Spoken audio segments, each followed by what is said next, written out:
ఇంట్లో పేదరికం ఉన్నా సరే, ఆర్థికమైన ఇబ్బంది కనిపిస్తూ ఉన్నా సరే, ఏదో ఒక వ్రతం చేసే అలవాటు మనకు ఉందనుకోండి. సత్యనారాయణ వ్రతం ఏటా మానకుండా ఏదో ఒక నెలలో ఒక ఏకాదశి నాడని పెట్టుకున్నాం అనుకోండి.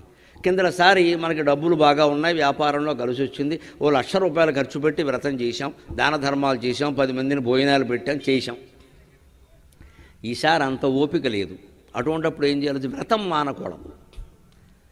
ఆ సత్యనారాయణ స్వామి విగ్రహం పాత బొమ్మ అయినా పర్వాలేదు అక్కడ పెట్టేసి, తమలపాకు పెట్టేసి, పసుపు వినాయకుడిని పెట్టేసి, 2 అరటిపళ్ళు పెట్టేసి, ఆ వ్రతకథ చదువుకునే, స్వామి ఈసారికి ఇంతే చేయగలను, నన్ను మన్నించు, నేను మానలేను, నిన్ను కొలవకుండా నేను ఉండలేను, నువ్వు వ్రతం చేయకపోతే అలాగా. అందులో కాస్త ఏదో కథ చెబుతున్నారు, సత్యం గొప్పది అంటారు, కాస్త సత్యానికి కట్టుబడి ఉంటాను, కానీ నా దగ్గర డబ్బులు లేవు, ఏం చేయమంటావు అని ఒక్క నమస్కారం చేసి ఆ 2 అరటిపళ్ళి అక్కడ పెట్టి, పురోహితుని అవసరం కూడా లేకుండా మనమే కథ చదువుకుని ఆ వ్రతాన్ని పూర్తి చేసేస్తే భగవంతుడు సాయురారోగ్య భోగభాగ్యాలన్నీ అనుగ్రహిస్తాడు. ఆ విషయం కథలో కూడా ఉంది. కట్టెలు కొట్టేవాడు వ్రతం చేశాడు, గొల్లవాళ్ళు వ్రతం చేశారు, షావుకారు గారు వ్రతం చేశారు, ఒక మహారాజు వ్రతం చేశాడు, ఒక బ్రాహ్మణుడు వ్రతం చేశాడు. సత్యనారాయణ స్వామి వ్రత కథను మించినటువంటి పెద్ద సాంఘిక ఇతివృత్తం మరొక చోట ప్రపంచ కథల్లో కనపడదండి. ఆ కథ అంత గొప్పది.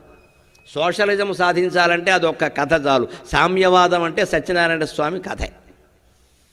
బ్రాహ్మడు కట్టెలు కొట్టేవాడికి చెబుతాందుకే నీకు ఈ జన్మకు అర్హత లేదురా అని మాట్లాడలేదు ఆయన. అయ్యో అడిగావు, అదే పుణ్యమయ్యా, దా నేను చెబుతాను ఇలా చెయ్యాలయ్యా అంటే, ఏమంటే దానికి ఎంత ఖర్చు అవుతుందని అడగ, ఏం అవదయ్యా, ఏం ఉన్నదేదో చెయ్యంటే ఆ కట్టెలు కొట్టేవాడు పాపం, స్వామి ఈ కట్టెలు కొట్టడం వల్ల ఈరోజు నాకెంత ధనము లభించును, అంత ధనము వెచ్చించు, నీ యొక్క వ్రతము చేసేదును అనగానే స్వామి వారి దయ వల్ల ఆ రోజు ఆ కట్టెలు కొట్టువానికి రెట్టింపు సొమ్ము లభించను. రెట్టింపు ఎవరిచ్చారండి? దేవుడిచ్చాడు. అతను కూడా మాయ చేయకుండా రెట్టింపు వచ్చింది కదా అని మళ్ళీ చుట్లకాలు చేయకుండా ఆ డబ్బు పెట్టి వ్రతమే చేశాడు. అందుకే అతను సంపద వృద్ధి అయింది. కథలో ఉన్నది మనం వింటున్నప్పుడు మనసుకి ఎక్కించుకోవాలి. మనం ఏం చేస్తాం? పిచ్చి పని అక్కడ కూడా గుడ్డి నామకమే. కథ చెప్తుంటే అక్షంతలు చేతిలో పట్టుకుంటాయి, అవి నలిగిపోయి చెమట పట్టేసి మొత్తం సకల కంపులు కొడుతూ ఉంటాయి. ఇలా వదలకూడదు. అక్షంతలు ఉంటే మహాపాపం. కథ వినకపోయినా తప్పులేదు, అక్షంతలు వదలకూడదు. కథ అయిపోయాక అక్షంతలు వేసి అమ్మయ్య పారిపోయి పేకాడుకోవచ్చు. మన దుర్వ్యసనాలు ఏవి మనం వ్రతాలు చేస్తాం, పూజలు చేస్తాం. రేపు ముక్కోటి ఏకాశనాలు చెబుతున్నాడుగా బదలగొట్టేస్తారు మొత్తం అందరూ. మీరు దేవుని బతకనివ్వరు. అటువంటివి ఎక్కడ లేవండి నాకు తెలిసి. నీ పేకాడు మానుకోవలసిందే, నీ తాగుడు మానుకోవలసిందే.